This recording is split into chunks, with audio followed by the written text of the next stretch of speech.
A partir do Líbano, os fenícios dominaram o comércio do Mediterrâneo por séculos. Em Cartago, descobriram a guerra, fundaram um império, mas acabaram erradicados da história durante mais de 1000 anos. Os fenícios foram um shopping center ambulante da antiguidade. Se algo pudesse ser vendido, eles vendiam. Vinho, azeite, móveis, joias, ferramentas, armas, tecidos, peles, escravos e por uma taxa especial, seus serviços como os melhores marinheiros do mundo. Sua rede conectava povos da Inglaterra até a Grécia e com ela também viajou sua grande invenção, o alfabeto que deu origem ao grego, latim, hebraico e árabe. Os fenícios originais não eram muito de guerra, preferiam fundar colônias com a permissão dos habitantes locais, sem avançar para o interior. Mas uma colônia fenícia mudou tudo.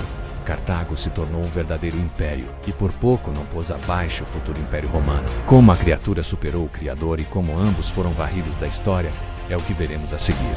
Aproveite, dê o like e se inscreva no canal. Originários do que é atualmente o Líbano, a própria geografia empurrou os fenícios para o mar. A cadeia de montanhas que forma o Monte Líbano limita a habitação humana à costa. Ao sul e ao norte, impérios bloqueavam o caminho. Partindo das cidades, estado de Tiro, Sidônia e Byblos, as primeiras colônias foram em ilhas próximas, como Chipre e Malta. Aliás, não existia isso de fenício para os próprios fenícios. A Fenícia não existiu como entidade política unificada até os romanos fazerem uma província com esse nome, milhares de anos depois, afirma o historiador Richard Myers da Universidade de Sydney, na Austrália. O nome vem do grego e era um apelido. A palavra phoenix quer dizer algo como os roxos, por causa de um dos seus principais produtos, os tecidos tingidos de roxo. Eles provavelmente chamavam a si próprios de cananeus. Foram os gregos que os agruparam como fenícios. Canaã designava mais que apenas as terras dos ditos fenícios. Era toda a região entre o sul da Síria e a Palestina, habitada também por outros povos, como os hebreus e os filisteus, cuja história de fato se confunde com a deles. Até 1200 a.C.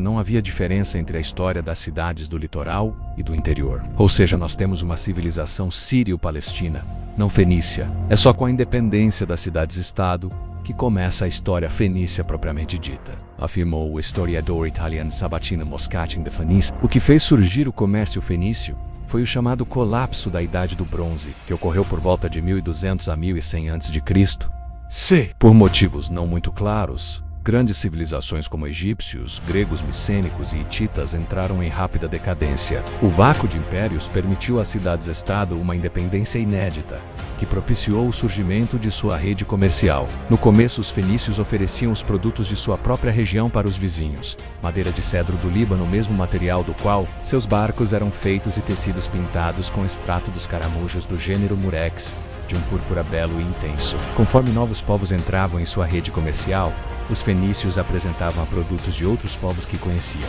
Assim, eles passaram a vender vinho grego aos egípcios e papiro egípcio aos gregos. A palavra Byblos passou a significar papiro em grego porque eram os comerciantes de Byblos que os supriam com o material. Com o tempo, Byblos passou a querer dizer também o conteúdo do papiro, isto é, o livro, daí as palavras biblioteca e bíblia, dependendo de remos quando o vento não ajudava. Os navios fenícios não tinham muita autonomia e faziam rotas próximas à costa, com paradas constantes. Assim, eles estabeleceram mais de 300 colônias, normalmente meras vilas costeiras de menos de 1000 habitantes. Essas vilas não eram possessões coloniais no sentido moderno, eram estabelecidas com o consentimento dos moradores da região e não tinham zona rural, dependendo dos locais para suprir-lhes alimentos. Era mais um free shop que colônia, no modelo que os portugueses repetiram 2000 anos depois com suas feitorias asiáticas. A grande exceção ao modelo fenício era Cartago, que tinha territórios no interior, e passou a ser o entreposto principal. Localizada na atual Tunísia, ficava no meio do caminho para as rotas que vinham da Espanha,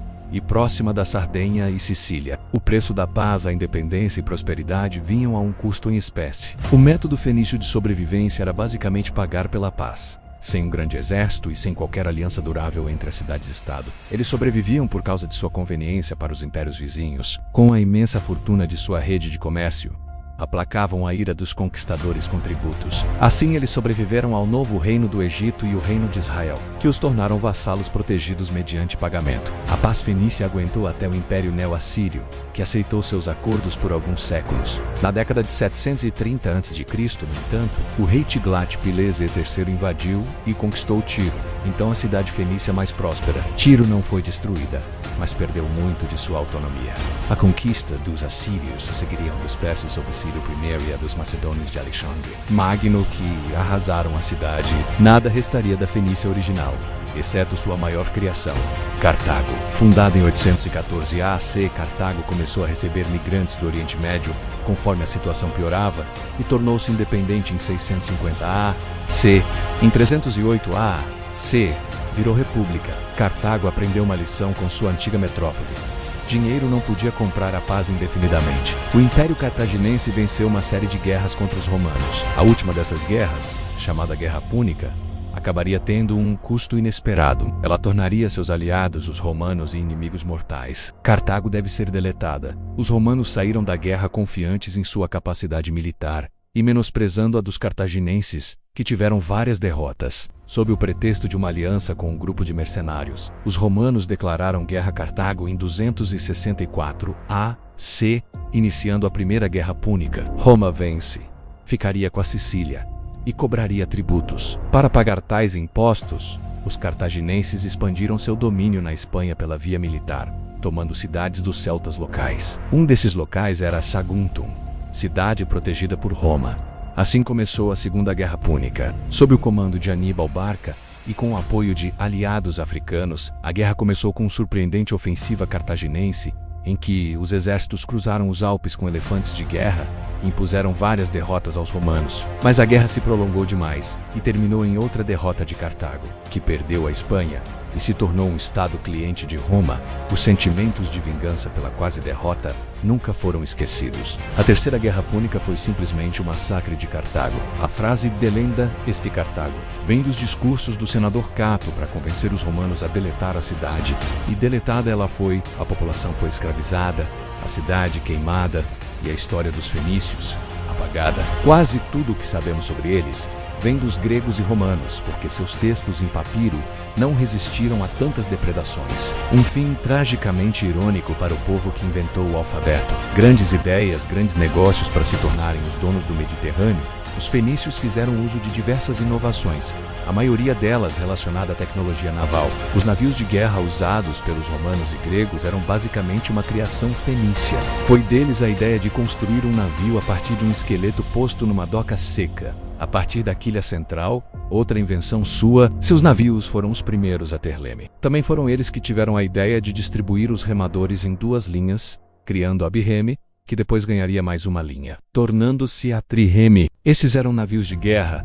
Os remadores extras davam velocidade em manobras de abalroagem, bater em outro navio para afundá-lo, que se tornou a principal forma de guerra naval na época. Os navios de transporte usavam principalmente velas, mas a criação fenícia mais duradoura é o alfabeto, do qual deriva o nosso. Usar letras para passar sons, e não ideias como nos hieróglifos, foi uma simplificação revolucionária. Cartago cresceu tanto que se tornou independente de sua cidade-mãe, Tiro, e começou a construir seu próprio império comercial. A cidade era um espetáculo, tinha um porto duplo que parecia ter saído de um filme de ficção científica da época, com docas cobertas para 220 navios. O urbanismo era tão avançado que até hoje arqueólogos ficam impressionados. Mas nem tudo eram flores no jardim cartaginês. Roma, aquela que seria a maior potência do mundo antigo, começou a se incomodar com tanto sucesso. E aí começaram as Guerras Púnicas, 3 conflitos épicos que duraram mais de um século. A Primeira Guerra Púnica foi basicamente uma disputa pela Sicília.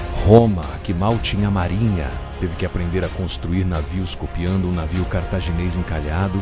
É tipo quando você pede a tarefa emprestada para o colega de classe, só que em escala militar. A Segunda Guerra Púnica nos trouxe Aníbal, provavelmente o maior estrategista militar da antiguidade. Ele fez algo que ninguém imaginava possível. Atravessou os Alpes com elefantes. Imagine a cara dos romanos vendo aquelas criaturas enormes descendo as montanhas nevadas. A Terceira Guerra Púnica foi o golpe final. Roma decidiu que não aguentava mais Cartago. E, mesmo com a cidade tentando evitar o conflito, os romanos a destruíram completamente. Foi tão radical que eles até espalharam sal no solo para nada mais crescer ali. embora hoje os historiadores duvidem dessa parte da história. O legado de Cartago é imenso.